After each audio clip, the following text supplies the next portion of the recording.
Hello बच्चों, welcome back to our channel Eminence Classes. Usama sir is here from the Eminence Classes. I am going to start the second lecture of formulas of oscillation. Clear है? Start करने से पहले मेरी आपसे request है कि आप चैनल को सब्सक्राइब कर दें, लोगों तक शेयर कर दें ताकि ज्यादा से ज्यादा बच्चों को इसका बेनिफिट मिल सके बच्चों. क्लियर है? फर्स्ट लेक्चर में हम लोगों ने ऑसिलेशन के फॉर्मूलेस को देखा था जिसमें रिस्टोरिंग फोर्स का फॉर्मूला था, differential equation of linear SHM थी, एक्सेलरेशन, वेलोसिटी एंड डिस्प्लेसमेंट था और फिर उसके बाद हम लोगों ने रिजल्टेंट एसएचएम के फॉर्मूलास को देखा था. क्लियर है? आज का जो हमारा टॉपिक रहेगा इसमें हम टाइम पीरियड देखेंगे, एनर्जीज के टॉपिक को देखेंगे, डैम्प्ड ऑसिलेशन को देखेंगे और फिर उसके बाद सिंपल पेंडुलम और एंगुलर एसएचएम पे चैप्टर को वाइंड अप करेंगे. ठीक है, चलो स्टार्ट करते हैं हम लोग.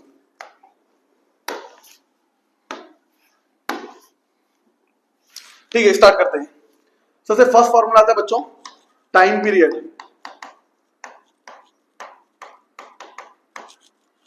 क्लियर है? तो time period of linear SHM ये पूरा इस तरह से लिखा जाएगा.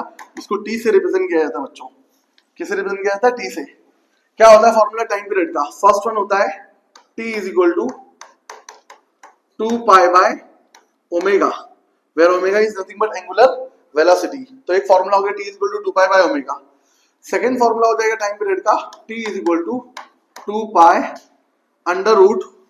अगर हम लोग देखते हैं T is equal to 2 pi under root. अब हम लोग जानते हैं बच्चों, ये मैं आपको बताना जरूरी समझता हूं कि सिंस वी नो दैट, क्या जानते हैं हम लोग जानते हैं since omega is equal to क्या होता है, तो k is equal to m omega square होता है. तो ओमेगा इज इक्वल टू क्या हो जाएगा? k by under root k by m हो जाएगा. इसीलिए जब टाइम पीरियड के फॉर्म में इसको लिखा जाएगा तो इसका सेकंड फॉर्मूला हो जाएगा t is equal to 2 pi under root m by k. ये सेकंड फॉर्मूला हो गया बच्चों. क्लियर है? First one t is equal to 2 pi by omega, second हो गया t is equal to 2 pi under root m by k हो गया. ये टाइम पीरियड के इतने फॉर्मूले हम लोगों ने देख लिया. एक क्या होता है t is equal to third one t is equal to 2 pi by under root of acceleration per unit displacement. ये थ्री फॉर्मूलेस हो गए बच्चों. ये तीनों फॉर्मूलेस क्या होना चाहिए टाइम पीरियड के? आपको बाय हार्ट होना चाहिए. क्लियर है? और सबको मालूम है कि टाइम पीरियड की जो यूनिट होती है वो क्या होती है? तो टाइम पीरियड की यूनिट क्या होती है? सेकंड होती है. सबको मालूम होना चाहिए. क्लियर है? तो ये फर्स्ट फॉर्मूला हुआ हमारा. फर्स्ट फॉर्मूले के बाद ये सेकंड फॉर्मूला हो गया हमारा और सेकंड फॉर्मूले के बाद ये थर्ड फॉर्मूला हो गया हमारा. क्लियर है? तो कितने फॉर्मूले हो गए टाइम पीरियड के टोटल? थ्री फॉर्मूले. First one t is equal to 2 pi by omega, second one t is equal to 2 pi under root m by k, third one t is equal to 2 pi by under root of a by x. ये three formulas of time period हम लोगों ने देख लिया. आगे देखते हैं हम लोग. तो नेक्स्ट क्या मिलता है हम लोगों को? फ्रीक्वेंसी. क्या मिलेगा? तो फ्रीक्वेंसी की बात करते हैं. तो सेकंड वन जो हो जाएगा बच्चों हमारा वो क्या हो जाएगा? फ्रीक्वेंसी हो जाएगा. क्लियर है? फ्रीक्वेंसी की बात करेंगे हम लोग. फ्रीक्वेंसी को मैं यहाँ पे n से रिप्रेजेंट करूंगा. अभी सबको मालूम है बच्चों कि अगर फ्रीक्वेंसी की डेफिनेशन मैं आपसे पूछता हूँ कि फ्रीक्वेंसी की डेफिनेशन क्या होती है तो आप क्या बताएंगे? Frequency is nothing but number of oscillations perform by particle in 1 second. एक सेकंड में पार्टिकल कितना ऑसिलेशन परफॉर्म करता है इसको हम लोग फ्रीक्वेंसी बोलते हैं. जबकि अगर टाइम पीरियड की बात करेंगे तो टाइम पीरियड किसको बोला जाता है?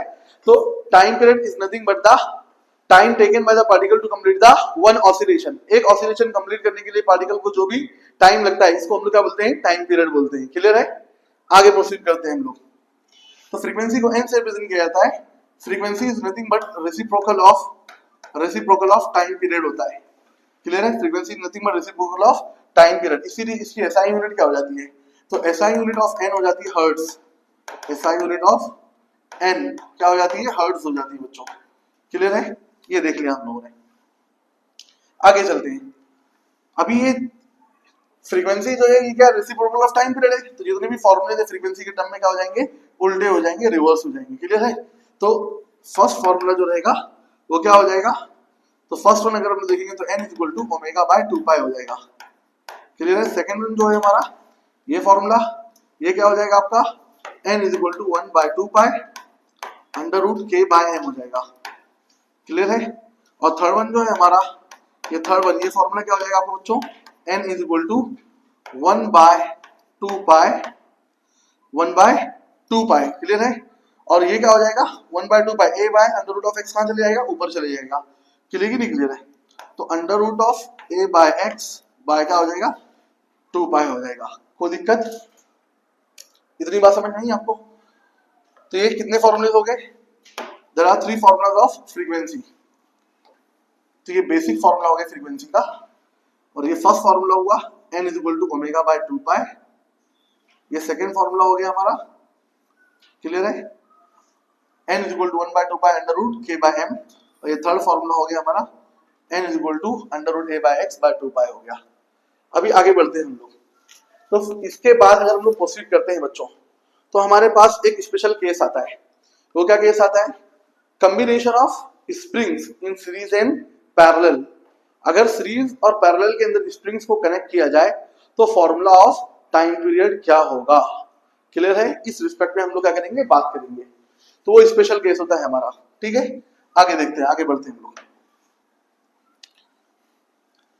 ठीक है। तो आगे देखते हैं, थर्ड वन आ जाता है हमारा। थर्ड वन क्या आ जाएगा? Parallel in series combination of parallel and series combination of springs. Parallel series combination of springs देखेंगे हम लोग, क्लियर है? देखो ध्यान से। तो parallel series combination of springs की जब बात की जाती है तो फर्स्ट केस देखूंगा मैं, नंबर वन हो जाएगा आपका, क्या हो जाएगा? पैरेलल। फर्स्ट वन अगर हम लोग देते हैं तो आपका आता है सीरीज कॉम्बिनेशन। क्या देखता हूं मैं? सीरीज कॉम्बिनेशन, ठीक है। जब सीरीज कॉम्बिनेशन की बात की जाएगी सबसे फर्स्ट इसकी डायग्राम के बारे में हमको नॉलेज होना चाहिए। तो सीरीज कॉम्बिनेशन में दो स्प्रिंग्स को ज्वाइन किया जाएगा। फर्स्ट ये रिजिड सपोर्ट हो गया, ये रिजिड सपोर्ट से फर्स्ट स्प्रिंग मैंने कनेक्ट किया, उसके बाद ये सेकंड स्प्रिंग कनेक्ट कर दिया, और ये सेकंड स्प्रिंग आगे चल के किससे कनेक्टेड है? मास से, क्लियर है। ये ब्लॉक है जिसका मास कितना है? m है। अब अगर बच्चों सीरीज कॉम्बिनेशन है तो कुछ चीजें आपको क्या होना चाहिए, इसके बारे में मालूम होना चाहिए। यहाँ पर इसका रिस्टोरिंग फोर्स कांस्टेंट कितना आएगा? k1 आएगा, और सेकंड वाली स्प्रिंग का कितना हो जाएगा? k2 हो जाएगा, क्लियर है। चाहे ऐसी डायग्राम बना कर दे आपको, या फिर डायग्राम ऐसा भी दे सकता है आपको कि ये हो गया आपका रिजिड सपोर्ट, और यहाँ पे फर्स्ट स्प्रिंग हुई, और फिर उसके बाद सेकंड स्प्रिंग हो गई, और ये क्या हो गया? एक ब्लॉक हो गया जिसका मास कितना है? m है।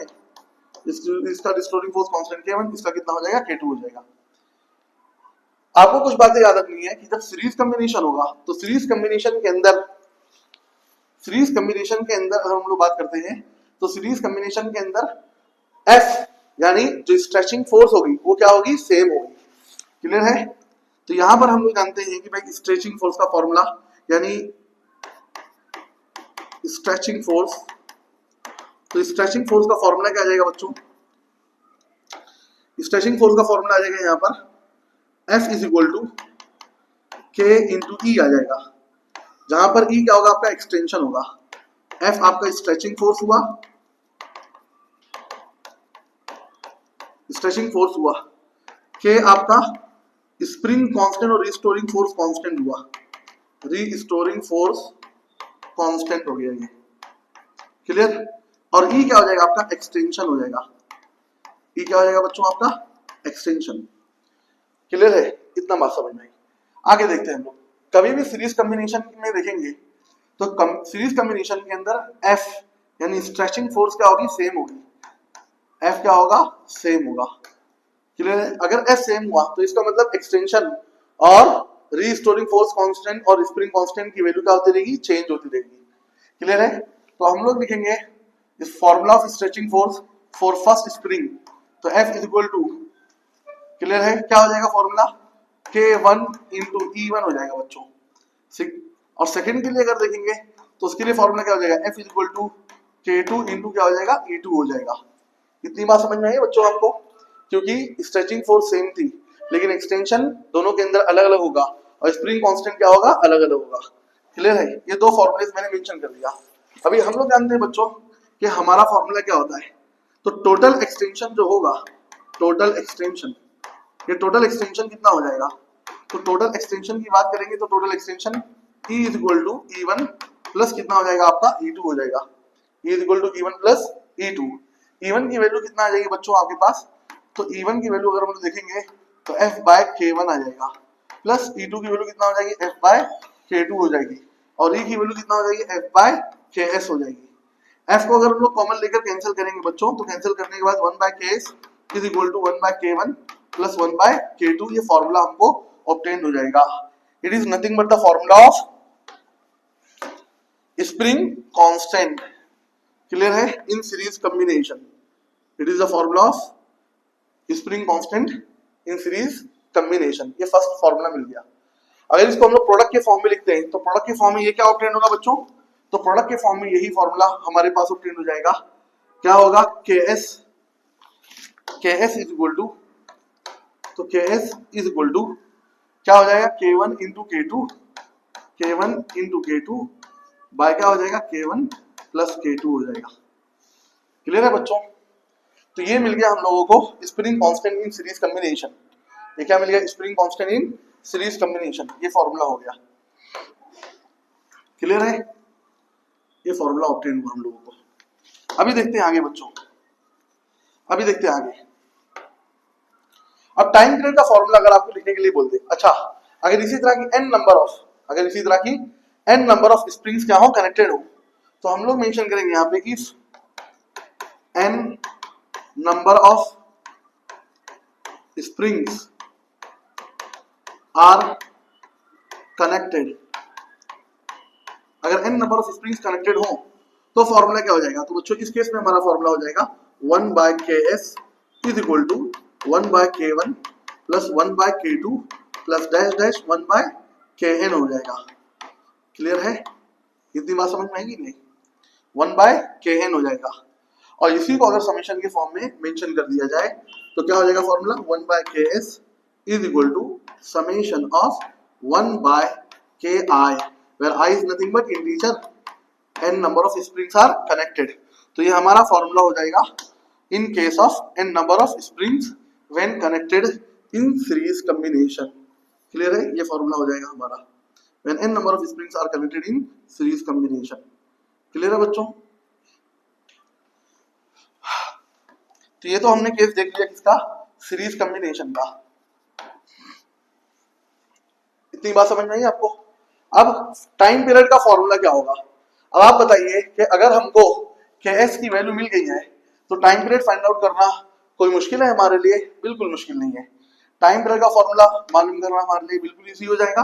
क्या लिखेंगे हम लोग, तो time period in case of series combination of springs.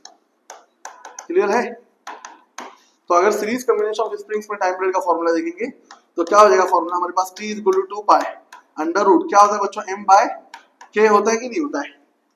Clear है, तो T is equal to 2 pi under root M by K अगर हम लोग ले रहे हैं यहाँ पे तो KS इसको कंसीडर किया जाएगा। KS यानी क्या हो गया, अरे बोलो, spring constant in series combination. तो KS is equal to equation क्या आई थी, K1 into K2 by K1 plus K2 आई थी। तो हम लोग लिख देंगे यहाँ पे T is equal to 2 pi under root M by क्या हो जाएगा, K1 इंटू K2 और फिर ऊपर की तरफ क्या भेज देंगे, K1 प्लस K2। क्लियर है, ये हमको ऑब्टेन हो गया। तो ये फॉर्मूला हमको ऑब्टेन हो गया किस केस में, when the springs are connected in series combination. जब स्प्रिंग्स कनेक्टेड इन कौन सी कॉम्बिनेशन में, बोलो सीरीज कॉम्बिनेशन में। तो it is the formula of time period when n number of springs are connected in series combination। तो आप क्या कर सकते हैं, K1 plus K2 plus Kn लिख सकते हैं। और अगर सिर्फ 2 springs ही कनेक्टेड होंगी तो आपका फॉर्मूला ये होगा। होल्ड आउट, अभी आगे प्रोसीड करते हैं हम लोग। पैरेलल कॉम्बिनेशन, तो in case of parallel combination देखेंगे अगर हम लोग, तो in case of parallel combination, in case of parallel combination of springs, तो in case of parallel combination of spring अगर हम लोग बात करेंगे बच्चों तो क्या हो जाएगा, पैरेलल कॉम्बिनेशन में आपको याद रखना है कि ये रिजिड सपोर्ट हो गया और इस रिजिड सपोर्ट से 2 स्प्रिंग्स होंगी जो पैरेलली कनेक्टेड होंगी। क्लियर है, और ये पैरेलली कनेक्ट होकर इनसे क्या होगा, एक वुडन ब्लॉक हम लोगों ने अटैच कर दिया जिसका मास कितना हो गया, m हो गया। ये क्या करेगा, स्प्रिंग्स को अपनी तरफ खींचेगा, क्लियर, जिससे वजह से यहाँ पे एक्सटेंशन कितना हो जाएगा k1 और यहाँ पे एक्सटेंशन कितना हो जाएगा k2। अब याद रखना है आपको, नोट जो याद रखना है यहाँ पे आपको, पैरेलल कॉम्बिनेशन के अंदर, पैरेलल कॉम्बिनेशन के अंदर एक्सटेंशन सेम होगा, जितना इसका एक्सटेंशन होगा उतना ही इसका भी एक्सटेंशन होगा, बराबर है। तो नोट इन पैरेलल कॉम्बिनेशन, इन पैरेलल कॉम्बिनेशन क्या हो जाएगा बच्चों, E रिमेन सेम, बराबर है, E की वैल्यू क्या हो जाएगी, सेम हो जाएगी। तो अभी हम लोग फर्स्ट एक्सटेंशन का फॉर्मूला लिखेंगे, therefore in case of F1 तो F1 इज इक्वल टू क्या हो जाएगा फॉर्मूला, K1 इंटू E हो जाएगा, और F2 का फॉर्मूला क्या हो जाएगा बच्चों, F2 is equal to K2 into E हो जाएगा। ये दो फॉर्मूले हम लोगों को क्या हो गए, ऑब्टेन हो गए, क्लियर है। तो ये दो फॉर्मूला हम लोग को ऑब्टेन हो गए, फर्स्ट वन हो गया F1 is equal to K1 into E, second क्या हो गया F2 is equal to K2 into E। अभी अगर हम लोगों को टोटल स्ट्रेचिंग फोर्स मालूम करनी है तो टोटल स्ट्रेचिंग फोर्स कैसे निकल जाएगी, टोटल स्ट्रेचिंग फोर्स देखना है हम लोगों को। तो टोटल स्ट्रेचिंग फोर्स क्या मिल जाएगी आपको, total stretching force KP, sorry force निकालना है ना, तो क्या लिखेंगे हम लोग, क्या मेंशन करेंगे, total stretching force FP is equal to F1 plus क्या हो जाएगा बोलो, F2 हो जाएगा, क्लियर है। तो FP इज इक्वल टू क्या हो जाएगा, F1 प्लस F2। F1 की वैल्यू क्या है बच्चों आपके पास, K1 इंटू E है, क्लियर, प्लस F2 की वैल्यू क्या है आपके पास, K2 इंटू E है। और यहाँ पर क्या मेंशन कर देते हैं आप, यहाँ पर क्या मेंशन कर देंगे, तो यहाँ पर अगर आप मेंशन कर दे F की वैल्यू तो KP इंटू E हो जाएगा, E कॉमन है, कैंसिल हो जाएगा दोनों तरफ, क्या मिलेगा आपको, KP is equal to K1 plus क्या मिल जाएगा, K2 मिल जाएगा। ये फॉर्मूला हो गया बच्चों आपका, किस केस में फॉर्मूला हो गया, when the springs are connected in parallel combination. तो जब स्प्रिंग पैरेलल कॉम्बिनेशन के अंदर कनेक्टेड होंगी तो ये फॉर्मूला आपको ऑब्टेन होगा। अगर ये फॉर्मूला आपको मिल गया बच्चों तो आप टाइम पीरियड का फॉर्मूला डिटरमाइन करने में आपको डिफिकल्टी नहीं होगी। क्या हो जाएगा टाइम पीरियड का formula, T is equal to 2 pi under root m by Kp हो जाएगा। At the place of Kp we will substitute the value K1 plus K2 so that the equation will become T is equal to 2 pi under root m by K1 plus K2। Clear है, ये हम लोगों ने देख लिया, कोई doubt. तो it is the formula of springs when they are connected in parallel combination और series combination। क्लियर बच्चों, तो ये हम लोगों ने क्या देख लिया, ये हम लोगों ने देख लिया formula of springs when they are connected in parallel combination और series combination। तो एक मरतबा आप भी देख लीजिए, है ना, ये हमारा सीरीज कॉम्बिनेशन का फॉर्मूला था। आपको याद रखना है सीरीज कॉम्बिनेशन में बच्चों स्ट्रेचिंग फोर्स जो होती है वो क्या होती है, रिमेन सेम। स्ट्रेचिंग फोर्स की वैल्यू क्या होती है, सेम होती है, यहाँ पर मैंने मेंशन कर दिया था। स्ट्रेचिंग फोर्स सेम होने की वजह से हमको जो इक्वेशन ऑब्टेन हुई थी किसकी, स्प्रिंग कांस्टेंट की, वो Ks is equal to K1 into K2 by K1 plus K2। यानी जिस तरह से करंट इलेक्ट्रिसिटी के अंदर जो केस पैरेलल कॉम्बिनेशन में होता है वो केस यहाँ सीरीज कॉम्बिनेशन में होगा, और जो वहां पर सीरीज कॉम्बिनेशन में होता है वो यहाँ पर पैरेलल कॉम्बिनेशन में होगा। तो सबसे फर्स्ट ऑफ ऑल ये याद रखना है कि अगर सीरीज कॉम्बिनेशन होगा तो स्ट्रेचिंग फोर्स की वैल्यू सेम होगी, और अगर आपका क्या होगा पैरेलल कॉम्बिनेशन होगा तो पैरेलल कॉम्बिनेशन के अंदर आपको याद रखना है कि आपकी एक्सटेंशन की वैल्यू क्या होगी बच्चों, सेम होगी। इतनी बात समझ में आ रही कि नहीं आ रही है, कोई टेंशन कोई ऑब्जेक्शन है तो बताइए आप, कोई दिक्कत, आगे प्रोसीड करते हैं हम लोग। तो बच्चों मेरी आपसे रिक्वेस्ट है कि आप इसको सब्सक्राइब कर दें, ज्यादा से ज्यादा बच्चों तक शेयर कर दें, ताकि ज्यादा से ज्यादा जो बच्चे हैं जेडब्ल्यू के, नीट के, सीईटी के और महाराष्ट्र बोर्ड के, उनको क्या मिले, इसका बेनिफिट मिल जाए। आगे नेक्स्ट हम लोग प्रोसीड करते हैं। नेक्स्ट फॉर्मूला हो जाएगा हमारा बच्चों, तो टाइम पीरियड का टॉपिक मैंने वाइंड अप कर दिया, पूरा टाइम पीरियड वाइंड अप खत्म। अभी सीधा क्या देखेंगे, टाइम पीरियड सिंपल पेंडुलम बचा हुआ है, सिर्फ टाइम पीरियड सिंपल पेंडुलम देखना हमारे लिए बाकी है। बाकी मैंने पूरा टॉपिक क्या कर दिया, वाइंड अप कर दिया, कंप्लीट कर दिया। अब मैं ये सोच रहा हूं कि लगे हाथ मैं टाइम पीरियड सिंपल पेंडुलम भी क्या कर दूं, वाइंड अप कर दूं, ताकि आपको आसानी से समझ में आ जाए। क्लियर है, तो टाइम पीरियड सिंपल पेंडुलम की बात करूंगा मैं। तो सबसे फर्स्ट टाइम पीरियड देखा, सेकंड का देखा हम लोगों ने फ्रीक्वेंसी देखा, थर्ड वन का देखा हम लोगों ने time period in case of stretch string देखा, पैरेलल और सीरीज कॉम्बिनेशन।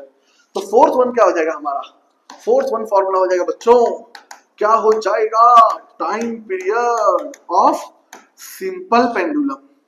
तो time period of simple pendulum देखते हैं बच्चों, time period of simple pendulum.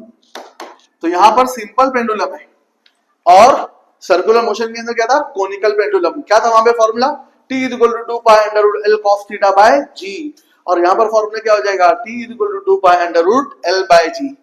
Clear की नहीं clear? Time period of simple pendulum की बात करेंगे तो T is equal to 2 pi under root L by क्या हो जाएगा, G हो जाएगा। It is the equation of time period of simple pendulum. इतनी बात समझ में आई पब्लिक को? बोलो मेरे भाई, बात समझ में आई क्या आपको? जहां पर L क्या हो गया, लेंथ ऑफ स्ट्रिंग हो गया, लेंथ ऑफ स्ट्रिंग। क्लियर है? और G क्या हो गया आपका, acceleration due to gravity. G हो गया आपका acceleration due to gravity. Clear है? देख लो भाई, देख लो, देखने की चीज है, 1000 बार देखो, समझ में बनती नहीं। और जितना ज्यादा देखोगे उतना ज्यादा क्या होगा, तुमको याद होगा। क्यों ऐसा देखने के लिए बोल रहा हूं मैं, क्यों फोकस ऑन द लोकस करने के लिए बोल रहा हूं मैं, फोकस ऑन द लोकस करने के लिए इसलिए बोल रहा हूं मेरे भाई कि ये formula T is equal to 2 pi under root L by G ये चिल्ला चिल्ला कर बता रहा है कि time period of simple pendulum सिर्फ और सिर्फ लेंथ ऑफ स्ट्रिंग के ऊपर डिपेंड करेगा, एक्सेलरेशन ड्यू टू ग्रेविटी के ऊपर डिपेंड करेगा, मास ऑफ बॉब के ऊपर नहीं डिपेंड करेगा, एम्पलीट्यूड के ऊपर भी नहीं डिपेंड करेगा।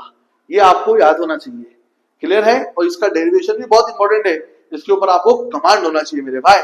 आगे चलते हैं हम लोग, time period of simple pendulum के बाद नेक्स्ट प्रोसीड करते हैं। तो time period of simple pendulum के बाद नेक्स्ट प्रोसीड करेंगे तो क्या आ जाएगा, सेकंड्स पेंडुलम। क्या आ जाएगा बच्चों, सेकंड्स पेंडुलम। तो सेकंड्स पेंडुलम क्या होता है, ऐसा पेंडुलम जिसका टाइम पीरियड कितना सेकंड हो, 2 सेकंड हो। तो टाइम पीरियड कितना सेकंड हो जाएगा इसका, 2 सेकंड हो जाएगा मेरे भाई। समझ में आती नहीं? तो ऐसा पेंडुलम जिसका टाइम पीरियड 2 सेकंड होता है उसको क्या बोला जाता है, सेकंड्स पेंडुलम बोला जाता है। क्या बोला जाता है, बोलो, सेकंड्स पेंडुलम। क्लियर है? आगे चलते हैं हम लोग। याद रखो ये जो सेकंड्स पेंडुलम होगा उसका टाइम पीरियड 2 सेकंड होता है और लेंथ ऑफ स्ट्रिंग जो होती है ना अप्रोक्सीमेटली, क्लियर है, वो लेंथ ऑफ स्ट्रिंग जो हो जाती है उसकी अप्रोक्सीमेटली 1 मीटर हो जाती है। तो लेंथ ऑफ स्ट्रिंग अप्रोक्सीमेटली कितना इक्वल हो जाएगी, बोलो, 1 मीटर के इक्वल हो जाएगी। ये आपको क्या होना चाहिए, याद होना चाहिए मेरे भाई। कोई दिक्कत? इतना बात समझ में आई नहीं? कोई टेंशन? और लेंथ ऑफ स्ट्रिंग निकालने का फॉर्मूला क्या हो जाएगा आपका, तो लेंथ ऑफ स्ट्रिंग निकालने का फॉर्मूला आपका हो जाएगा, इसका ये भी याद रखो, length of string find out करने का फॉर्मूला इस केस में क्या हो जाएगा, तो लेंथ ऑफ स्ट्रिंग इस केस में मालूम करने का फॉर्मूला आपका हो जाएगा L is equal to G by pi square. L is equal to G by pi square. ये length of seconds pendulum find out करने का फॉर्मूला हो गया। तो यहाँ पे आपने वाइंड अप कर दिया सेकंड्स पेंडुलम भी। तो सेकंड पेंडुलम क्या होगा है, सेकंड पेंडुलम ऐसा पेंडुलम जिसका time period 2 second, length 1 metre और लेंथ फाइंड आउट करने का फॉर्मूला क्या हो जाएगा, L is equal to G by pi square. ये हमने देख लिया। नेक्स्ट, ये फिफ्थ फॉर्मूला था हमारा। अभी हम लोग स्टार्ट करेंगे बच्चों एनर्जी। हर काम के लिए क्या बनता है, एनर्जी। तो ऑक्सीडेशन के लिए भी क्या बनता है, एनर्जी। तो एनर्जी के टॉपिक को हम लोग कंटिन्यू करते हैं। क्लियर है? ठीक है। जब एनर्जी की बात करूंगा मैं तो सिक्स्थ वन हो गया ये, एनर्जी। और इसी एनर्जी को ऑब्टेन करने के लिए पहले मार्केट में आया, सस्ती क्या आई, एनर्जी ड्रिंक आई जिसका नाम था स्टिंग। और उसके बाद क्या मिल गया, चार्ज ही आ गया मार्केट के अंदर। यानी पूरा फिजिक्स उठा के पब्लिक को पिला दिया जा रहा है, कभी स्टिंग के फॉर्म में, कभी चार्ज के फॉर्म में, यानी कभी इलेक्ट्रोस्टैटिक्स के फॉर्म में, कभी करंट इलेक्ट्रिसिटी के फॉर्म में। अरे समझ में आई बात? तो एनर्जी की बात करेंगे। एनर्जी में बच्चों सबसे फर्स्ट आती है काइनेटिक एनर्जी। क्या था बच्चों, काइनेटिक एनर्जी। तो काइनेटिक एनर्जी की बात करेंगे, सबसे पहला हो गया भाई आपका काइनेटिक एनर्जी। काइनेटिक एनर्जी को मैं रिप्रेजेंट करूंगा के से, के से। ये हो गया काइनेटिक एनर्जी।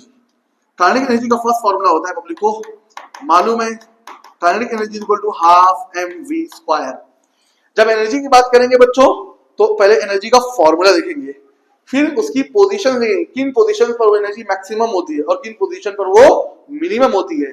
फिर उसके बाद मैं एनर्जीज का आपस में क्या रिलेशन है, किस जगह पर काइनेटिक एनर्जी और पोटेंशियल एनर्जी इक्वल होंगी, ये सब पूरा इस फॉर्मूले के अंदर मैं आपको एक्सप्लेन कर दूंगा। यानी इन शॉर्ट में अगर आपको बताऊं, सीधी बात, नो बकवास करके, अगर आपने मेरे इस फॉर्मूले के टॉपिक को अच्छे से प्रिपेयर कर लिए तो समझ लीजिए आपका आधा ऑसिलेशन चैप्टर क्या हो गया, प्रिपेयर हो गया। अभी आप क्या बन जाएंगे, शहंशाह आजम बन जाएंगे, किसके, न्यूमेरिकल्स के। समझने बची नहीं। तो काइनेटिक एनर्जी का फॉर्मूला क्या हो गया, हाफ एम वी स्क्वायर। अभी पूरी पब्लिक को मालूम है, सिंस वी नो दैट चूंकि v is equal to omega under root of a square minus of x square, ये वेलोसिटी का फॉर्मूला होता है कि नहीं होता है। ये फॉर्मूला यहाँ पे सब्स्टिट्यूट कर दोगे मेरे भाई तो क्या हो जाएगा, काइनेटिक एनर्जी का दूसरा फॉर्मूला आपको मिल जाएगा। क्या मिल जाएगा, half m omega square a square minus of x square. क्योंकि हर एक को मालूम है कि अगर अंडर रूट का स्क्वायर हो जाता है तो रूट हट जाया करता है। ये सेकंड फॉर्मूला हुआ काइनेटिक एनर्जी का। सिंस वी नो दैट, हम जानते हैं, क्या जानते हैं भाई, हम जानते हैं k इज इक्वल टू क्या होता है, m ओमेगा स्क्वायर होता है। k इज इक्वल टू क्या होता है बच्चों, m ओमेगा स्क्वायर।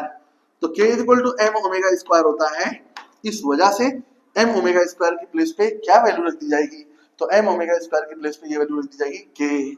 क्लियर है। तो काइनेटिक एनर्जी का थर्ड फॉर्मूला हो गया आपका, kinetic energy is equal to half k a square minus of x square. These are the formulas of kinetic energy. तो काइनेटिक एनर्जी के कितने फॉर्मूले देख लिए, first half m v square, second half m omega square a square minus of x square, third one kinetic energy equal to half k a square minus of x square. ये सब मैंने क्यों mention कर दिया बच्चों, क्योंकि आप पहले याद कर चुके हैं। इसलिए अगर आपको ये फॉर्मूला बाय हार्ट है और ये रिलेशंस आपको मालूम है तो इन फॉर्मूलाज को याद करने में आपको डिफिकल्टी होने वाली नहीं है। फिर भी अगर किसी को फॉर्मूला याद करने में डिफिकल्टी हो तो मुझे कमेंट करके बताओ और फिर मैं आपको उसका सॉल्यूशन बताऊंगा और उसके फंडे बताऊंगा कि उसको याद कैसे किया जाता है। क्लियर की नहीं क्लियर है। चलो ठीक है, आगे चलते हैं मेरे भाई। तो पहला फॉर्मूला मिल गया आपको काइनेटिक एनर्जी का, half m v square. Second formula मिल गया आपको काइनेटिक एनर्जी का, half m omega square a square minus of x square. Third formula आपको मिल गया काइनेटिक एनर्जी का, half k a square minus of x square. इन्हीं दोनों फॉर्मूले को हम लोग मोस्टली यूज करेंगे मेरे भाई, ये फॉर्मूला और ये फॉर्मूला। क्लियर है। एक बार देख लो, देखने की चीज है, बार बार देखो इसको, फटफट याद करो जल्दी से। Half m v square, second क्या हो गया आपका, half m omega square a square minus of x square. Third क्या हो गया आपका, half k a square minus of x square. चलो ठीक है, आगे चलते हैं। अब देखते हैं हम लोग किन पोजीशंस पर काइनेटिक एनर्जी मैक्सिमम होगी और मिनिमम होगी। तो आगे देखते हैं हम लोग, क्या देखते हैं, values of kinetic energy. Values of kinetic energy, यहां मैं बोलता हूं minimum and maximum, minimum and maximum kinetic energy, minimum and maximum kinetic energy, minimum and maximum kinetic energy. Clear है। सबसे फर्स्ट देखते हैं बच्चों, नंबर बनाता है at mean position, at mean position. अगर मीन पोजीशन की बात की जाती है, मीन पोजीशन की बात की जाती है तो सबको मालूम मीन पोजीशन पर डिस्प्लेसमेंट क्या होता है, जीरो। काइनेटिक एनर्जी का फॉर्मूला क्या होता है हमारा, half k a square minus of x square. उसकी जगह पे x इक्वल टू 0 रख देंगे तो क्या मिल जाएगा, हाफ के ए स्क्वायर मिल जाएगा। Therefore kinetic energy at mean position maximum होती है। ये बहुत इंपॉर्टेंट है। क्या हो गया, हाफ के ए स्क्वायर होती है। क्या होती है मेरे भाई, हाफ के ए स्क्वायर। इतना बात समझ में कि नहीं, नजर हटी दुर्घटना घटी। ये फॉर्मूला बहुत इंपॉर्टेंट है, ये याद होना चाहिए पब्लिक को, समझ में बती नहीं। अब देखो यहाँ पे मन की आंख से देखोगे तो पूरा संसार दिखाई देगा, बस मन का साथ किसके साथ हो जाए, तन के साथ हो जाए। पब्लिक यहाँ बैठी है लेकिन उसके पास तन है लेकिन मन नहीं है, मन कहीं और लगा हुआ है।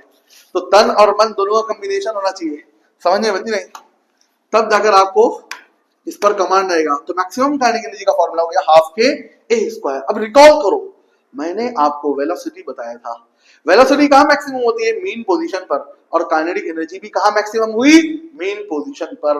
ये बात याद रखने की जरूरत है।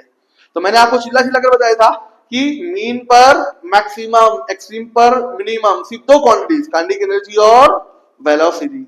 बाकी सब एक्सट्रीम पे मैक्सिमम और मीन पर मिनिमम, इतना याद रखो। अभी आप जानते हैं बच्चों, हम लोग जानते हैं हाफ के स्क्वायर हो गया तो ये काइनेटिक एनर्जी मैक्सिमम होगी। अभी इसी को सिंस वी नो दैट, के इज इक्वल टू क्या होता है मेरे भाई, m ओमेगा स्क्वायर होता है। क्या होता है मेरे भाई, एम ओमेगा स्क्वायर होता है। तो आपको याद रख लेना है कि अगर kinetic energy max is equal to आप क्या रख देते हैं, half m omega square a square, तो आपको मन की आंख से देखने की जरूरत है। ओमेगा स्क्वायर ए स्क्वायर ये क्या मिल गया आपको, half m omega into a the whole square. तो आप बताइए, ये आपको चिल्ला चिल्ला कर बता रहा है कि मैं क्या हूं, वेलोसिटी हूं। कौन सी वेलोसिटी, मैक्सिमम, जो कहां पर थी, मेन पोजीशन पर थी। ये आपको याद होना चाहिए। तो v इज इक्वल टू क्या हो गया आपको, ओमेगा ए मिल गया, और ये v मैक्स था बच्चों, ये v मैक्स था, समझ में बती नहीं। तो इसीलिए काइनेटिक एनर्जी का फॉर्मूला मैक्सिमम वेलोसिटी के फॉर्म में यहाँ पर आ गया, और वो क्या आ गया, kinetic energy is equal to half m, और यहाँ पे v मैक्स स्क्वायर हो गया, v मैक्स स्क्वायर। ये याद रखने की जरूरत है। इसीलिए मैं बोल रहा था, नजर हटी तो दुर्घटना घटी, यानी आपको क्या होना चाहिए, इसके ऊपर कमांड होना चाहिए मेरे भाई। समझ में बती नहीं, किसी चीज को भी हल्के में नहीं लेने का। तो ये फॉर्मूला हो गया। तो अगर आपको न्यूमेरिकल का बादशाह बनना है तो उसके लिए क्या होना चाहिए, फॉर्मूले से आपको खेलने आना चाहिए मेरे भाई। फॉर्मूले से क्या होना चाहिए, आपको खेलने आना चाहिए। ये काइनेटिक एनर्जी तो मालूम पड़ा कि काइनेटिक एनर्जी मैक्सिमम होती है मीन पोजीशन पर। आगे चले हम लोग, एट मीन पोजीशन देख लिया, सेकंड आ जाएगा आपका eight extreme position. Eight extreme position, तो एक्सट्रीम पोजीशन पर पूरी ईमानदारी के साथ बताओ, x इज इक्वल टू क्या होता है, प्लस माइनस ए होता है कि नहीं होता है। और काइनेटिक एनर्जी का फॉर्मूला क्या होता है, half k a square minus of x square, x के प्लेस पे भी ए स्क्वायर रख देंगे, a square minus a square क्या हो जाएगा, जीरो। तो काइनेटिक एनर्जी आप बताइए पूरी ईमानदारी के साथ, ये काइनेटिक एनर्जी मिनिमम हो गई कहां पर, एक्सट्रीम पोजीशन पर। That's why we can say that kinetic energy is minimum at the, अरे बोलो, extreme position, but it is maximum at mean position. अरे क्लियर है। तो ये हम लोगों ने मेंशन कर दिया यहाँ पे। मैं समझता हूँ पूरी पब्लिक को बात समझ में आई होगी। अरे बोलो, आगे चलेंगे हम लोग। तो आगे चलेंगे तो क्या मिलेगा मेरे भाई, आगे चलेंगे तो काइनेटिक एनर्जी का चैप्टर हम लोगों ने यहाँ पे वाइंड अप कर दिया। लेकिन पिक्चर अभी बाकी मेरे दोस्त। यहाँ पे सिर्फ आपको नहीं, काइनेटिक एनर्जी के एक फॉर्म को मैं आपको दिखाना चाहता हूँ। काइनेटिक एनर्जी का फॉर्मूला क्या था आपका, काइनेटिक एनर्जी बोलो, ये थर्ड वन लिख लो, ये तीसरा फॉर्म हो गया। काइनेटिक एनर्जी का फॉर्मूला क्या था, half k a square minus of x square. अगर आप एक्स के प्लेस पे क्या मेंशन कर देते हैं, half k a square, x की प्लेस पे अगर आप रख देते बच्चों a sine omega t, a sine omega t plus alpha. अरे क्लियर है कि नहीं क्लियर है। तो ये इक्वेशन आपकी क्या हो जाएगी, इसको स्क्वायर के फॉर्म लिखेंगे तो ए स्क्वायर साइन स्क्वायर हो जाएगा। ए स्क्वायर को मैंने कॉमन निकाल लिया, क्या हो गया, हाफ के ए स्क्वायर, और अंदर क्या मिल गया, 1 minus sign square omega t plus alpha. अभी ये बताओ बच्चों, 1 माइनस साइन स्क्वायर थीटा क्या होता है, कॉस स्क्वायर थीटा होता है कि नहीं होता है। तो क्या मिल गया आपका formula, half k a square cos square omega t plus alpha. ऐसा क्यों, क्योंकि हमको बचपन में टीचर ने बताया था sine square theta plus cos square theta is equal to 1 होता है, ऐसा बताया टीचर ने। क्लियर है। तो मैं उम्मीद करता हूँ पूरी पब्लिक को समझ में आई होगी बात। ये हम लोगों ने देख लिया। तो ये भी इंपॉर्टेंट है मेरा भाई, ये बात समझने का। ये पूरा वाइंड अप कर दिया मैंने, क्या, काइनेटिक एनर्जी। अभी आगे चलते हैं, तो आगे क्या आएगा आपका, पोटेंशियल एनर्जी। क्या आएगा बच्चों, पोटेंशियल एनर्जी। तो ये तो हमने देखा अभी काइनेटिक एनर्जी। अभी क्या देखेंगे, पोटेंशियल एनर्जी देखेंगे। तो नंबर 2 होता है अपना potential energy. Potential energy, potential, potential मतलब क्या होता है बच्चों, ताकत होता है। तो पोटेंशियल एनर्जी को हम लोग इस तरह से लिखेंगे। क्लियर है। ये हो गया अपना क्या, पोटेंशियल एनर्जी। तो मैं उम्मीद करता हूँ कि पूरी पब्लिक को बात समझ में आ रही होगी। इतना बात समझ में आएगी नहीं, तो पूरी पब्लिक को बात समझ में आ रही होगी, ऐसा मैं कंक्लूड करता हूँ। और पोटेंशियल एनर्जी के फॉर्मूले को यहाँ पे मेंशन करता हूँ। तो पोटेंशियल एनर्जी का फॉर्मूला क्या हो जाएगा आपका, तो potential energy is equal to, formula होता है बच्चों हाफ के एक्स स्क्वायर। तो पोटेंशियल एनर्जी का फॉर्मूला हो जाएगा आपका हाफ के एक्स स्क्वायर। ये फॉर्मूला आप लोग यहाँ मेंशन कर लेंगे। ये भाई, ये हुई ना बात। तो potential energy equal to half k x square होता है, जिसको आप और क्या लिख सकते हैं, के की जगह पे आप मेंशन कर सकते हैं एम ओमेगा स्क्वायर। तो half m omega square x square लिख सकते हैं। अरे बोलो हाँ या ना। और सिंस एक्स इक्वल टू क्या होता है, x equal to a sine omega t plus alpha होता है। क्लियर है कि नहीं क्लियर है? x इक्वल to a sin omega t plus alpha होता है, इसलिए हम लोग इसको और क्या मेंशन कर सकते हैं, तो potential energy is equal to half m omega square, आगे क्या हो जाएगा a square sine square omega t plus क्या हो जाएगा अल्फा हो जाएगा। इतना बात समझ में ही नहीं? कोई डाउट, कोई एडिशन, कोई ऑब्जेक्शन? अब आप इसको चाहे तो आप वेलोसिटी के फॉर्म में भी लिख सकते हैं, तो क्या हो जाएगा बोलो, potential energy is equal to half m v max square into sine square omega t plus alpha हो जाएगा। जैसा आप लिखना चाहें वैसा लिख सकते हैं मेरे भाई, ये मैंने बता दिया। क्लियर है?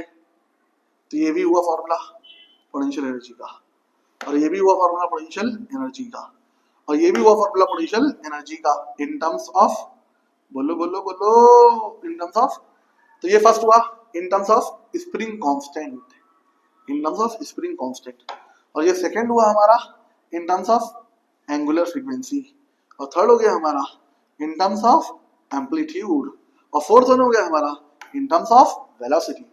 तो in terms of restoring force constant, in terms of angular frequency, in terms of amplitude, in terms of velocity, clear है? यहाँ पे पोटेंशियल एनर्जी देख लिया हम लोगों ने। अभी हम लोग पोटेंशियल एनर्जी की मिनिमम और मैक्सिमम वैल्यूज देखेंगे।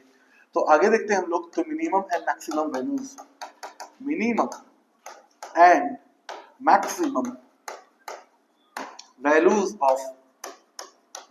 Of potential energy, minimum and maximum values of potential energy की जब बात की जाएगी बच्चों, तो मिनिमम और maximum values of potential energy जब देखेंगे, तो फर्स्ट वन देखते हैं हम लोग at mean position, number one, at mean position, at mean position. तो मीन पोजीशन पे डिस्प्लेसमेंट जीरो होता है, x इक्वल टू जीरो। तो आप बताइए पोटेंशियल एनर्जी भी जीरो हो जाएगी कि नहीं हो जाएगी? तो मालूम पड़ा कि पोटेंशियल एनर्जी जो होती है ये मिनिमम होती है मीन पोजीशन पर, पोटेंशियल एनर्जी जो होती है मीन पोजीशन पर मिनिमम होती है। क्लियर है कि नहीं क्लियर है? तो ये हम लोगों ने देख लिया। होल्ड आउट, आगे चलते हैं हम लोग। हाँ क्या हो गया, एट एक्सट्रीम पोजीशन,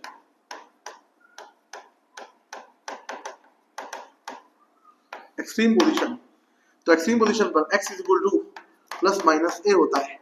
तो सबको मालूम है पोटेंशियल एनर्जी का फॉर्मूला हाफ के x स्क्वायर होता है, तो यहाँ पे पोटेंशियल एनर्जी मैक्सिमम हो जाएगी, और क्या हो जाएगी हाफ के, अरे बोलो a स्क्वायर हो जाएगी, हाफ के a स्क्वायर। इतनी बात समझ में आई बच्चों? तो ये हम लोगों ने देख लिया, कोई टेंशन? अभी मैं थोड़े टाइम बाद आपको बताऊंगा कि टोटल एनर्जी का फॉर्मूला भी क्या होता है, हाफ के a स्क्वायर होता है। यानी आप बोल सकते हैं कि, आप ये बोल सकते हैं कि at extreme position total energy is pure potential, while at mean position total energy is pure kinetic. अभी आगे देखते हैं हम लोग। तो ये मैंने बता दिया आपको मिनिमम और मैक्सिमम पोटेंशियल एनर्जीज। मैंने आपको थोड़े टाइम पहले बताया था बच्चों कि सिर्फ और सिर्फ काइनेटिक एनर्जी और वेलोसिटी मीन पोजीशन पर मैक्सिमम होते हैं और एक्सट्रीम पोजीशन पर मिनिमम होते हैं। बाकी जितनी भी क्वांटिटीज है मीन पे मिनिमम, एक्सट्रीम पे मैक्सिमम, ये हमने देख लिया। अभी आगे प्रोसीड करते हैं। तो आगे प्रोसीड करेंगे तो क्या मिल जाएगा मेरे भाई, आगे प्रोसीड करेंगे तो हम लोगों को मिल जाएगा मेरे भाई टोटल एनर्जी मिलेगा। क्या मिलेगा बच्चों? Total energy. तो थर्ड वन आता है आपका टोटल एनर्जी, थर्ड वन आ जाएगा आपको टोटल एनर्जी। क्लियर है? टोटल एनर्जी देखते हैं हम लोग, ये टोटल एनर्जी देखना है मेरे भाई। तो टोटल एनर्जी का फॉर्मूला क्या होता है? First one, total energy is equal to half, तो आप ऐसा लिख सकते हैं, सबसे बेसिक लिखता हूं मैं कि total energy is equal to क्या होती है, kinetic energy plus potential energy होती है। समझ में आती नहीं? क्लियर है? तो total energy is equal to क्या होता है, काइनेटिक एनर्जी प्लस क्या होता है, पोटेंशियल एनर्जी होता है फर्स्ट। सेकंड फॉर्मूला क्या हो जाएगा, टोटल एनर्जी का फॉर्मूला होता है total energy is equal to half k a square, half k a square in terms of amplitude हुआ। थर्ड वन क्या हो जाएगा आपका, total energy is equal to half m omega square a square in terms of frequency हो गया, angular frequency. और since we know that क्या omega is equal to क्या होता है, 2 पाई एन होता है, और क्या होता है 2 पाई बाय टी भी होता है। तो in terms of time period लिखेंगे तो टोटल एनर्जी का formula in terms of time period हो जाएगा मेरे भाई half m 4 pi square by t square into a square. In terms of frequency लिखेंगे तो total energy is equal to half m 4 pi square n square a square. All these are the formulas of total energy. So what is the formula? What is the first formula? First formula is total energy is equal to kinetic energy plus potential energy. Second one is total energy is equal to half k a square. ये हो गया in terms of amplitude. Third one हो गया in terms of angular frequency omega. Fourth one हो गया in terms of time period. बराबर है। और सिक्स्थ वन हो गया आपका in terms of frequency. Clear है? यानी टाइम पीरियड का टोटल एनर्जी का रिलेशन टाइम पीरियड के साथ इनवर्स है, बाकी सबके साथ डायरेक्ट है। मास के साथ भी डायरेक्ट, एम्पलीट्यूड के साथ भी डायरेक्ट, फ्रीक्वेंसी के साथ भी डायरेक्ट। कोई डाउट? ये हम लोगों ने देख लिया। अभी स्पेशल केस ऑफ एनर्जी देखते हैं हम लोग। क्या देखेंगे बच्चों? Special case of energy.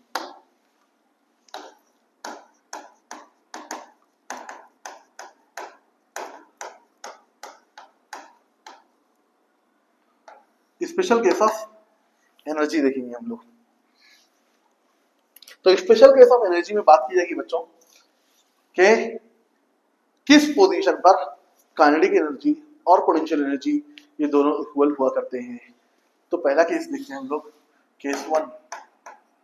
Case one क्या होता है? केस वन बच्चों आपका, तो केस वन होता है आपका कि at x is equal to, अगर x की value plus minus a by under root of 2 होती है तो इस कंडीशन पर आपकी जो काइनेटिक एनर्जी होगी और पोटेंशियल एनर्जी होगी ये आपस में एक दूसरे के इक्वल होंगे। तो kinetic energy is equal to potential energy हो जाया करती है। इतना बात समझ में कि नहीं? ये केस आपको याद रखना है बच्चों। क्लियर है? इतना बात समझ में कि नहीं? तो ये वो केस होगा जिसमें काइनेटिक एनर्जी पोटेंशियल एनर्जी क्या हो जाएगी? इक्वल हो जाएगी। और ये याद रखना बहुत जरूरी है मेरे भाई, ये याद रखना बहुत जरूरी है।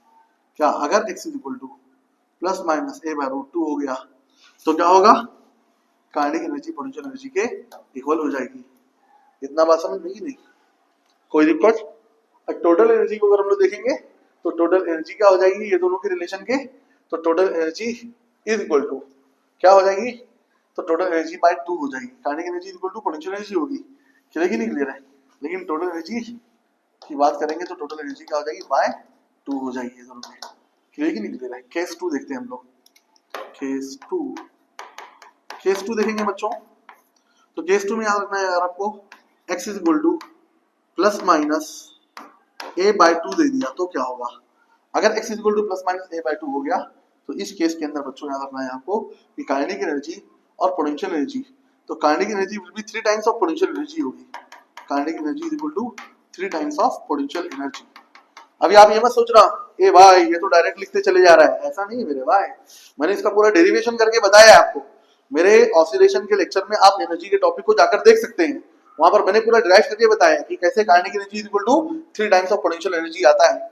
अरे क्लियर की नहीं क्लियर है? तो आपको याद रखना है कि kinetic energy is equal to क्या होता है? 3 टाइम्स ऑफ पोटेंशियल एनर्जी होता है। और पोटेंशियल एनर्जी जो होती है वो कितना टाइम्स होती है? तो वो टोटल एनर्जी के वो क्या होती है? Potential energy is equal to, अरे बोलो, तो potential energy equal to total energy by 4 हो जाएगा। यानी potential energy will be equal to 1/4 of total energy. इतनी बात समझ में आई आपको? तो मैं उम्मीद करता हूँ कि आप सभी लोगों को ये बात समझ में आई होगी और ये बात भी समझ में आई होगी और ये बात भी समझ में आई होगी। क्लियर है? तो ये स्पेशल केसेस थे जो आपको बताने थे और इसका ग्राफिकल रिप्रेजेंटेशन भी बताया जाता है। और जहां पर भी कर्व्स ऑफ पोटेंशियल एनर्जी और काइनेटिक एनर्जी एक दूसरे को इंटरसेक्ट करती है वही वो रीजन होता है जहां पर काइनेटिक एनर्जी और पोटेंशियल एनर्जी इक्वल हो जाती है। मेरे जो लेक्चर्स हैं उसमें जाकर आप इसको ग्राफिकल रिप्रेजेंटेशन इसका पूरा देख सकते हैं। यहाँ पर हमारा जो एनर्जी का टॉपिक था बच्चों वो पूरा वाइंड अप हुआ। क्लियर है? तो एक मरतबा मैं आपको दिखा देता हूँ, ठीक है, कि हमारी एनर्जी की जर्नी कहाँ से स्टार्ट हुई। तो हमारी एनर्जी की जर्नी यहाँ से स्टार्ट हुई थी, काइनेटिक एनर्जी के पूरे फॉर्मूले। फिर उसके बाद काइनेटिक एनर्जी मीन पोजीशन पर क्या होगा, एक्सट्रीम पोजीशन पर क्या होगा और स्पेशल केस का फॉर्मूला क्या होगा। इसके बाद हम लोगों ने देखा बच्चों क्या पोटेंशियल एनर्जी, तो ये पोटेंशियल एनर्जी की पूरी इक्वेशन बताया मैंने। मेन पोजीशन पर मिनिमम, एक्सट्रीम पोजीशन पर मैक्सिमम होती है। और फिर उसके बाद मैंने टोटल एनर्जी को बताया इन टर्म्स ऑफ क्या हो गया, रिस्टोरिंग फोर्स कांस्टेंट और spring constant in terms of angular frequency, in terms of अरे बोलो time period, in terms of frequency, और फिर स्पेशल केसेस ऑफ एनर्जी देख लिया हम लोगों ने। अभी आगे प्रोसीड करते हैं। तो आगे प्रोसीड करते हैं तो क्या मिलता है बच्चों हम लोग को, जब आगे प्रोसीड करेंगे तो आगे हम लोगों को ऑब्टेन होता है मेरे पास। तो फर्स्ट फॉर्मूला जो देखा टाइम पीरियड, सेकंड जो देखा फ्रीक्वेंसी, और फिर उसके बाद थर्ड वन, फर्स्ट जो देखा हम लोगों ने टाइम पीरियड, सेकंड जो देखा फ्रीक्वेंसी, और फिर उसके बाद हम लोगों ने स्प्रिंग वाला केस देखा थर्ड वन, और फोर्थ वन जो देखा हम लोगों ने एनर्जी का टॉपिक देखा। अभी फिफ्थ वन हम लोग आगे प्रोसीड करते हैं। तो फिफ्थ वन क्या मिल जाएगा हम लोगों को, तो ये सिक्स्थ वन होगा, क्योंकि हम लोगों ने फिफ्थ वन क्या देखा टाइम पीरियड ऑफ अरे बोलो सिंपल पेंडुलम, और क्या देख लिया सेकंड पेंडुलम देख लिया। अभी आगे चलते हैं। तो आगे चलेंगे तो क्या मिलेगा हम लोगों को, आगे प्रोसीड करेंगे बच्चों तो हमको ऑब्टेन्ड होता है डैम्प्ड ऑसिलेशन। क्या ऑब्टेन्ड होता है, डैम्प्ड ऑसिलेशन। क्लियर है, the oscillation with the decreasing amplitude. तो हम लोग एक मरतबा देख लेते हैं कि हमारा फॉर्मूला नंबर कितना चल रहा था। ठीक है, सिक्स्थ एनर्जी वाला देखा, तो सिक्स्थ के बाद सेवंथ आएगा आपका। क्लियर है, तो सिक्स के बाद सेवंथ आएगा आपका। सेवंथ क्या हो जाएगा आपका, डैम्प्ड ऑसिलेशन।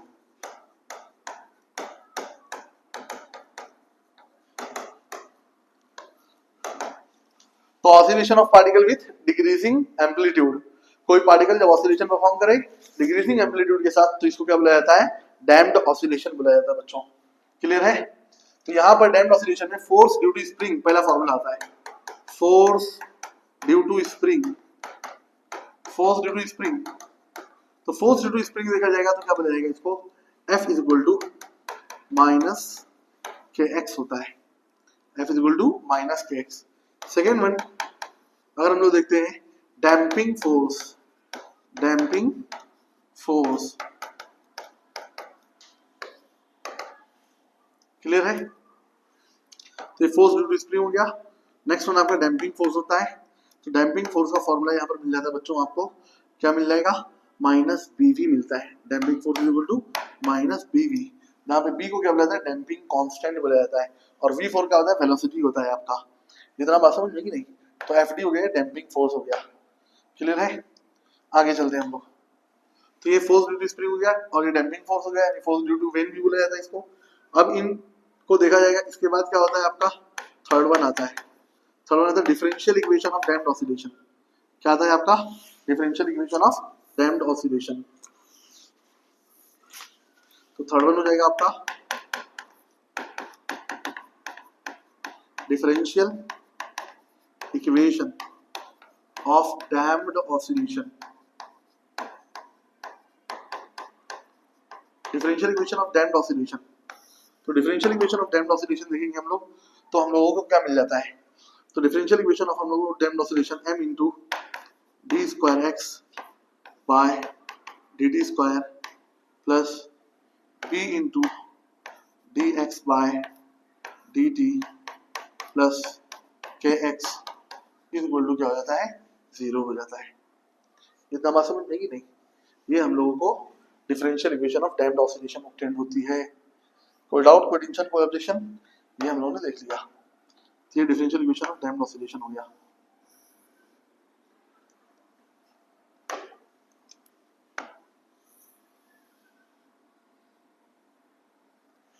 क्लियर है, तो फर्स्ट हुआ force due to spring minus k x, और for damping force minus b v हो गया।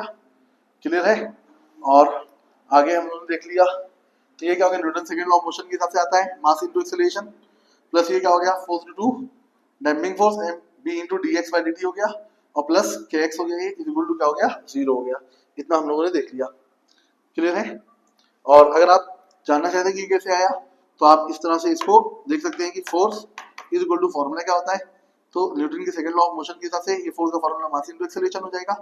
इतना बात समझ में कि नहीं, और यहाँ पे फोर्स डैम्पिंग फोर्स हो जाएगा, प्लस डैम्पिंग फोर्स के बाद ये क्या हो जाएगा, फोर्स ड्यू टू स्प्रिंग हो जाएगा। ये दोनों फोर्सेस को इस तरफ लेकर आएंगे तो ये माइनस में हो जाएगा, इनकी वैल्यूज पहले से माइनस में थी इसलिए माइनस माइनस प्लस में हो जाएगा। समझ में आई बात नहीं? किसी को नहीं समझे तो मुझे कमेंट करके पूछ सकते हैं, कोई टेंशन कोई ऑब्जेक्शन नहीं मेरे भाई। चलो आगे चलते हैं हम लोग नेक्स्ट पोस्ट करते हैं। तो ये थर्ड वन हो गया। फोर्थ वन देखते हैं हम लोग। तो फोर्थ वन क्या हो जाता है आपका? Fourth one equation of displacement of damped oscillation देखते हैं। तो equation of displacement of damped oscillation, तो equation of displacement of damped oscillation देखेंगे तो क्या ऑब्टेन होती है आपको equation of displacement of damped oscillation? देखो मेरे भाई यहाँ पे ध्यान से, तो x is equal to a e raise to minus bt by 2m cos omega t plus phi. Clear है? यहाँ पे ओमेगा t प्लस फाई क्या हो गया आपका? फेज एंगल हो गया। ये होगी आपकी इक्वेशन ऑफ डिस्प्लेसमेंट। क्लियर है? यहाँ पे आपको याद रखना है कि आपको एम्पलीट्यूड पूछेगा कि एम्पलीट्यूड कितना है, तो आपको एम्पलीट्यूड बताने आना चाहिए।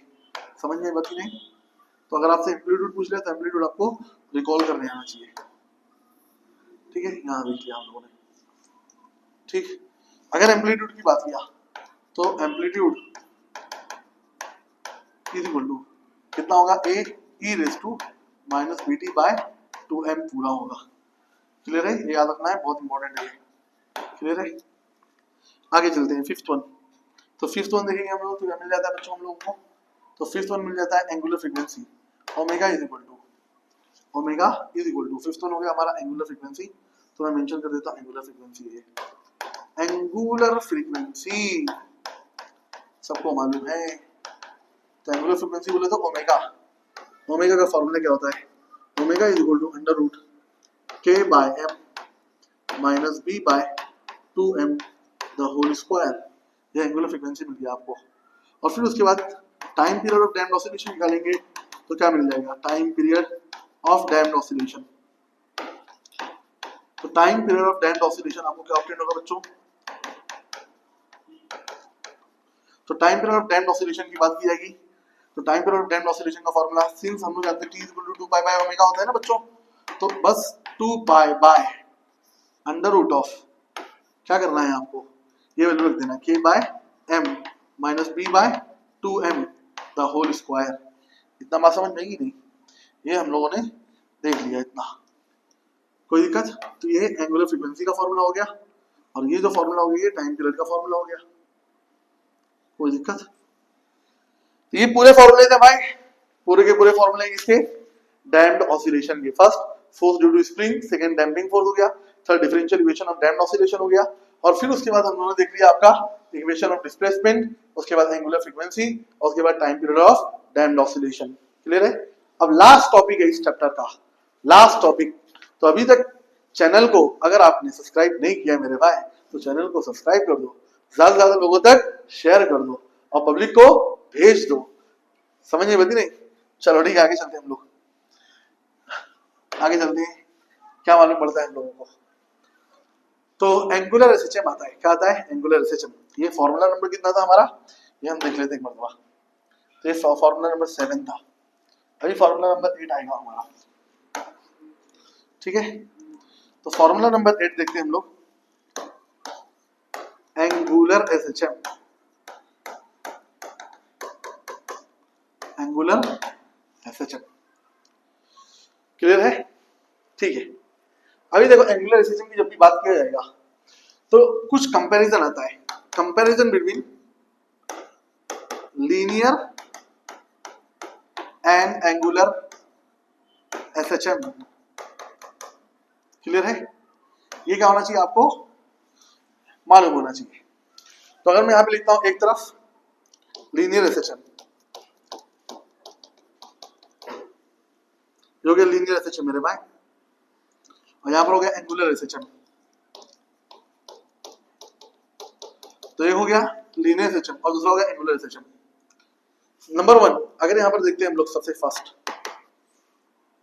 डिस्प्लेसमेंट। तो डिस्प्लेसमेंट को यहां किससे रिप्रेजेंट किया जाता है? डिस्प्लेसमेंट को यहां रिप्रेजेंट किया जाता है एक्स से, और यहां पर किससे रिप्रेजेंट किया जाता है? थीटा से। बराबर है? और उसको क्या बोलेगा? एंगुलर डिस्प्लेसमेंट बोला जाएगा। सेकेंड वन, अगर हम लोग किसी बात करते हैं वेलोसिटी की, वेलोसिटी, तो यहां पर वेलोसिटी को रिप्रेजेंट किया जाता है v से, यहां पर वेलोसिटी को रिप्रेजेंट किया जाता है ओमेगा से।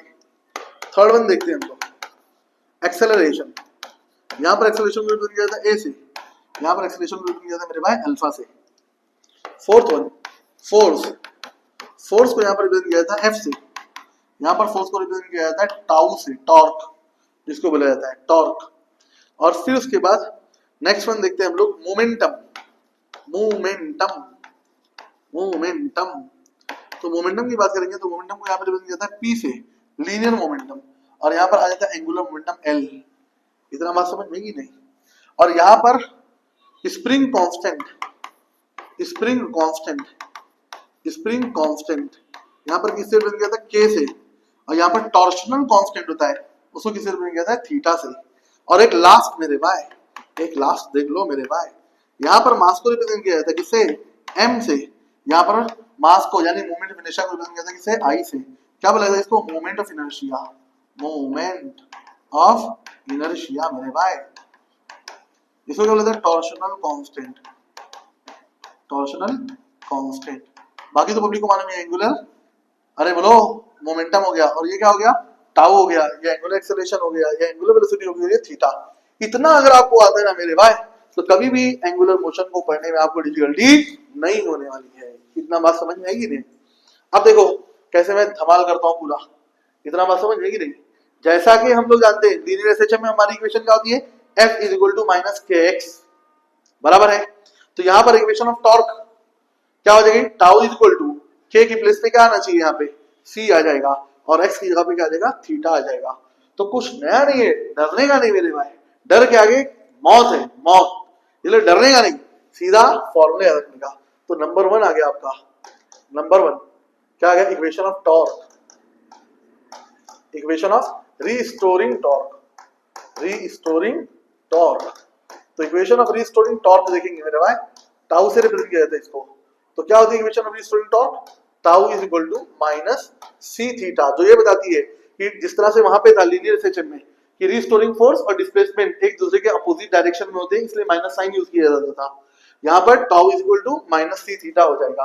अरे क्लियर है, ये हो गया। यहाँ पे सी को क्या बोला, टॉर्शनल कांस्टेंट पहले लिख दिया था मैंने, क्लियर है। आगे चलते हैं, अभी दूसरा formula, torque in terms of moment of inertia, torque in terms of moment of inertia. तो टॉर्क का फॉर्मूला मोमेंट ऑफ इनर्शिया के फॉर्म में क्या होता है, टाउ इज इक्वल टू क्या होता है, tau is equal to I into alpha, clear है। तो टॉर्क इज इक्वल टू बच्चों आई इंटू अल्फा हो जाएगा मेरे भाई, torque is equal to I into alpha, ये torque in terms of moment of inertia हो गया।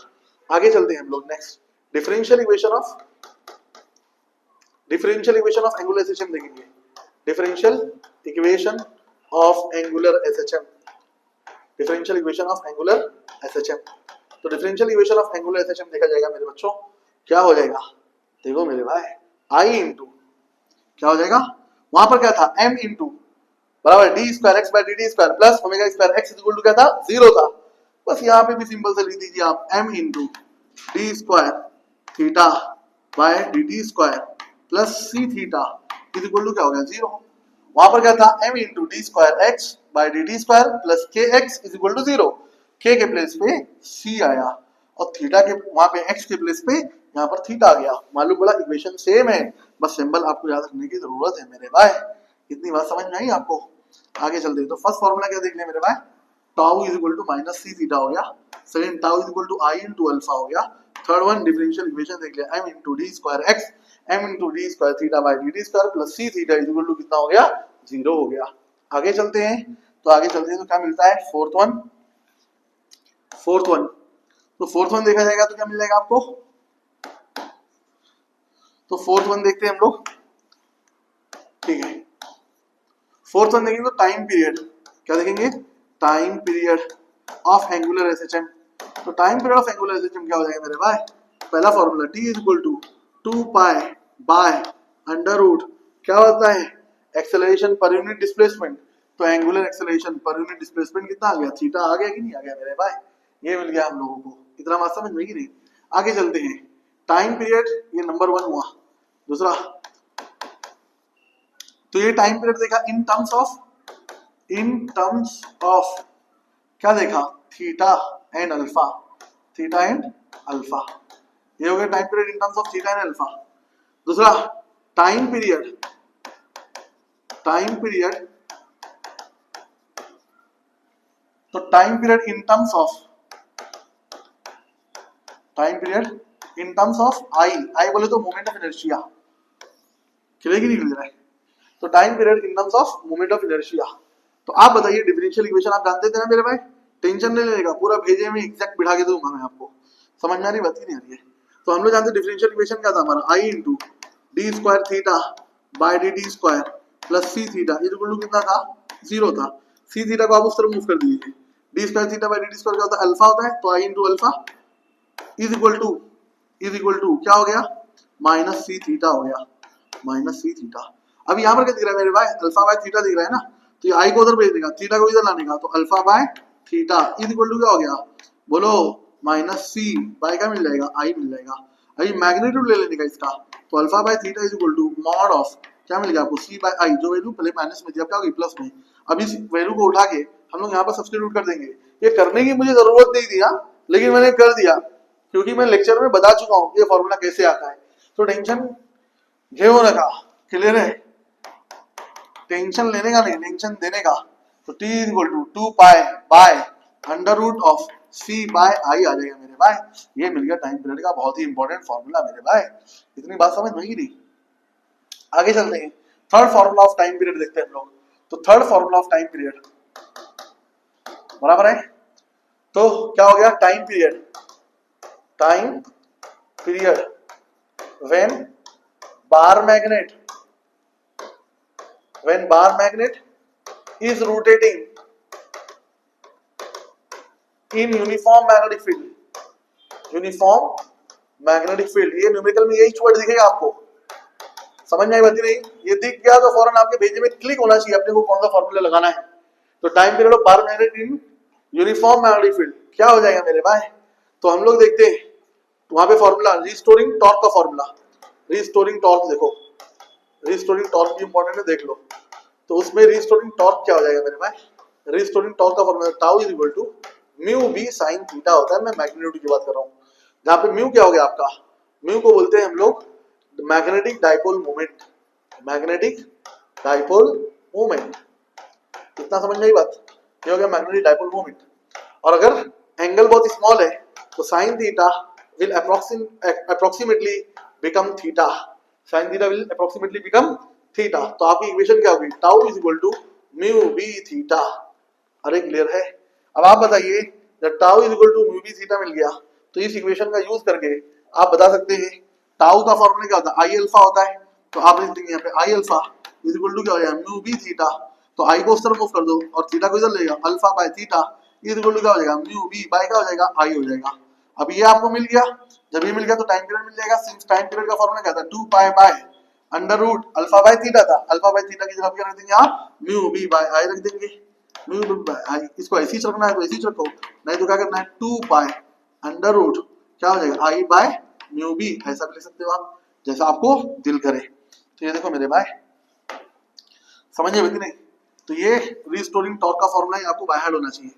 आगे चलते हैं, जब एंगल बहुत स्मॉल हो जाएगा तो आपको टॉर्क मिलेगा tau equal to mu B theta, ये आपको मालूम होना चाहिए। और फिर उसके बाद हम लोग को ये भी मालूम होना चाहिए कि alpha by theta is equal to mu B by I होता है, आपको कैलकुलेट करने में इजी होगा। और ये आपका final formula of time period हो गया जो अपने को मांगता था, मैंने सब कुछ करके बता दिया ताकि आपके भेजे में बात बैठ जाए, समझ में तो नहीं, कहीं भी गूगल yahoo.com कहीं भी जाने की जरूरत ना पड़े। तो ये हम लोगों ने टाइम पीरियड ऑफ क्या देखा, बोलो एंगुलर रेसेशन देखा, t is equal to 2 pi by under root l by theta होता है।